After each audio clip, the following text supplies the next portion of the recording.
Jason sat at the kitchen table, flipping through the newspaper as the scent of fresh coffee lingered in the air.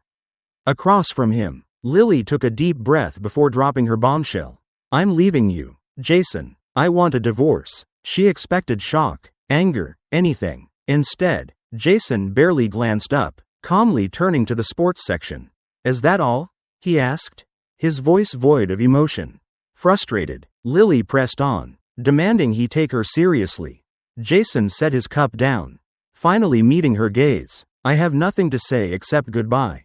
His words were ice cold, cutting through the tension in the room. Lily's anger flared. Damn it, Jason, talk to me. But he wouldn't give her the reaction she wanted. He had seen this moment coming for a year and a half. The late nights, the sudden secrecy, the way she avoided his touch, it had all been leading to this. He had already mourned their marriage in silence, long before she worked up the courage to admit her betrayal. Now, there was only indifference. "You haven't been worth a damn as a wife for a long time," he said, rising from his seat. "So just go." And with that, he walked away. Jason didn't rage. He didn't beg. He didn't even bother to ask Lily why. He simply took another sip of his coffee, stood up, and left the kitchen without a word. There was no need for a scene. No heated arguments. No desperate pleas for an explanation. What was the point? She had made her decision. But what she didn't realize was that Jason had made his long before this moment. He had spent the last year and a half watching her slip away. Watching her lies pile up. Watching her betray him with a man she thought he knew nothing about. But Jason knew everything. And now, it was his turn to make the next move. Stepping into his home office, he opened his desk drawer and pulled out a notebook, a pen, and an envelope. He wrote one sentence on the first page. "Kevin, thank you. Thank you for taking her off my hands." He let out a dry chuckle before slipping a lottery ticket inside, one he had bought the night before. "Maybe if you're lucky, she won't cheat on you, too." Sealing the envelope, he smirked. But he wasn't done. Jason grabbed his phone, called the bank, and emptied every account before Lily had a chance to touch a single penny. He closed their credit cards, removed her name from everything, and by noon, she was financially cut off. She wanted to leave? Fine, but she would leave with nothing. Lily thought she was in control. She had imagined this moment countless times, her standing tall, telling Jason she was leaving, and him breaking down, devastated, begging her to stay. But reality was crueler than her fantasy. Jason hadn't begged, he hadn't even argued. Instead, he had simply stepped aside, letting her walk away like she was just another passerby in his life. That alone should have warned her that she had underestimated him. But Lily didn't realize just how much until the next morning. At precisely 10 a.m., while she was at work, a courier strode into her office, a thick envelope in hand. "Lily Carter?"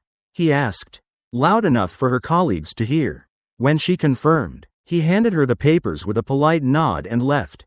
Lily's blood ran cold as she opened the envelope. Inside were divorce papers, her name neatly printed at the top, and Jason's signature already in place.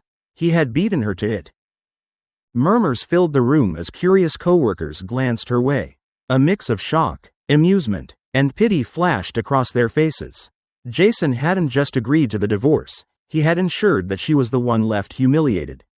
He had taken control, forcing her onto the defensive, and as she clenched the papers in her shaking hands, she realized something terrifying. This wasn't going to be easy. Jason wasn't going to make this a clean break. He was going to make her pay. When Lily pulled into the driveway that evening, she expected an argument. She expected Jason to be waiting, arms crossed, demanding explanations. But the quietness unsettled her. The house stood in eerie stillness, except for the wide-open garage door and the large cardboard sign propped against the wall. "Lily, all your things are here."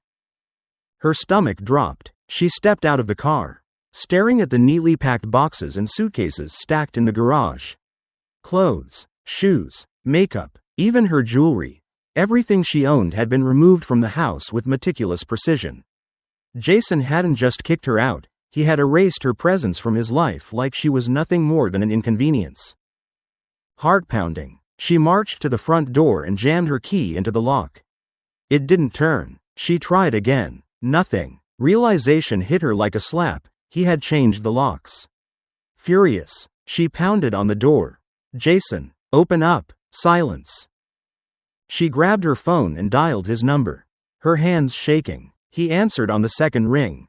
What the hell is this? She hissed. This is me helping you move on.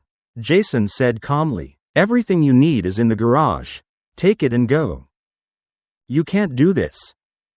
I already did. The line went dead, and for the first time, standing outside the house she once ruled, Lily understood. Jason wasn't just letting her go. He was shutting her out completely. Lily was seething. She had spent the entire day fuming over the way Jason had thrown her out, cutting her off without hesitation. But as she sat outside the house that night, staring at the dim glow from the windows, rage turned into something darker, revenge. He thought he could just erase her? Replace her like she never mattered? No, she wouldn't let him win so easily. She parked down the street, out of sight, and slipped through the side entrance into the garage. The keypad still worked, a small victory, but when she tried the door leading into the house, it was locked. Jason had thought of everything. Gritting her teeth, she grabbed a crowbar from the tool rack and forced the door open with a sharp crack.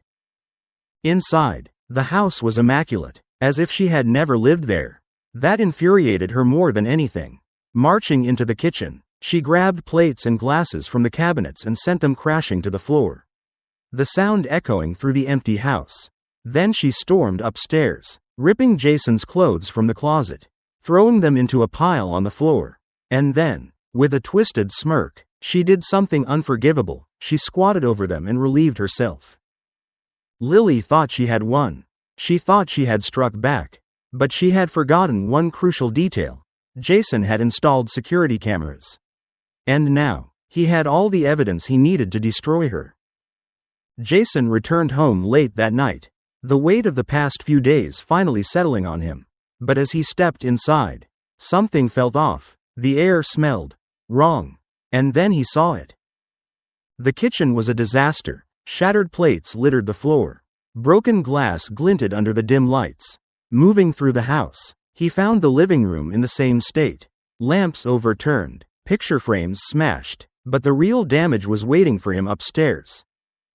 His bedroom, their old bedroom, was in ruins.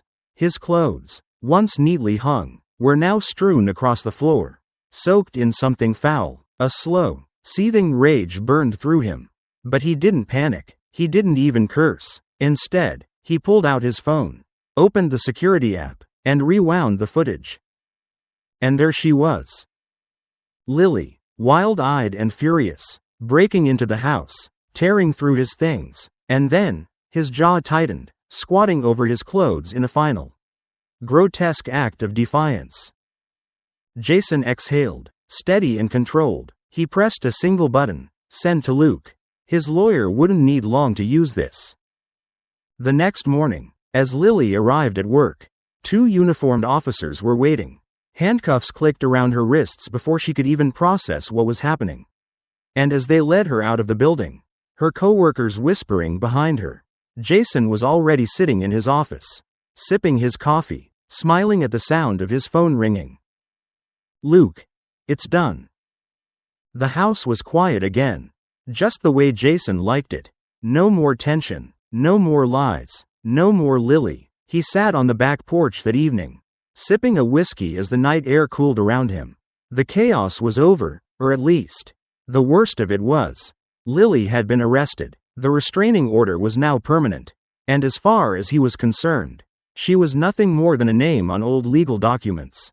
But as he sat there, the satisfaction felt strangely hollow. Revenge had been sweet, but it hadn't filled the void she left behind. Not the void of love. That had died a long time ago, but the space she had occupied in his life. For years, his routine had included her, even if their marriage had been crumbling. Now, there was just silence. A clean break, yes, but an empty one. Then his phone buzzed. Harper. Dinner tomorrow? Just us. No legal talk. No past. Just a fresh start. Jason stared at the message for a long moment before a smirk tugged at the corner of his lips. Maybe revenge wasn't the only thing waiting for him on the other side of this. Maybe there was still something better ahead. Jason. Pick you up at 7. He put his phone down, finished his drink, and for the first time in months, let himself look forward to something new. Jason was halfway through his steak sandwich when a shadow fell over his table. He looked up to see a familiar face, Kevin. "Can I buy you a beer?" Kevin asked, his voice quieter than Jason remembered. Curious, Jason gestured to the stool next to him. "Why not?" Kevin signaled the bartender and took a slow sip of his drink before speaking. "I didn't mean to screw up your life," he said, staring at the condensation on his glass. "When I met Lily, she wasn't wearing a ring. She told me she was single, taking care of her sick mother." He let out a bitter laugh. "She played me just like she played you." Jason said nothing, letting Kevin fill the silence. "I found out the truth from a guy at my gym. His brother had been with her before me." Kevin shook his head. "She's been doing this for years. I thought I was special." He exhaled. "I kicked her out the moment she started talking about marriage."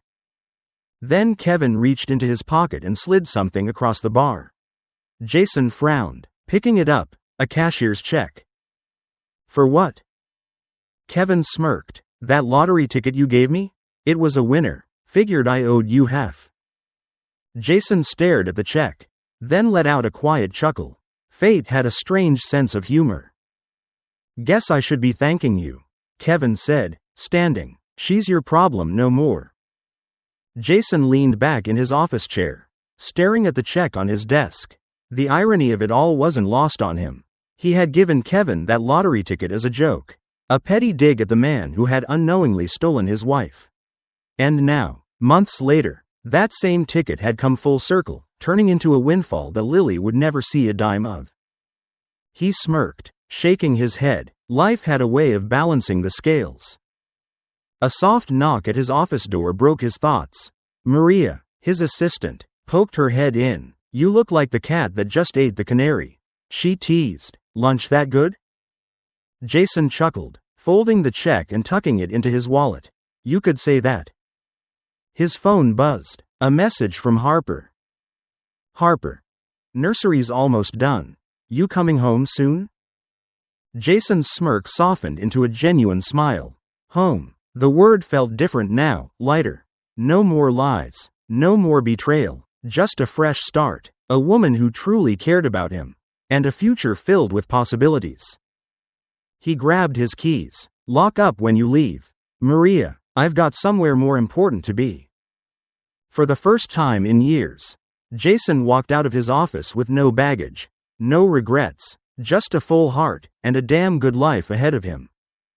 Life doesn't always give you justice, but it does give you choices.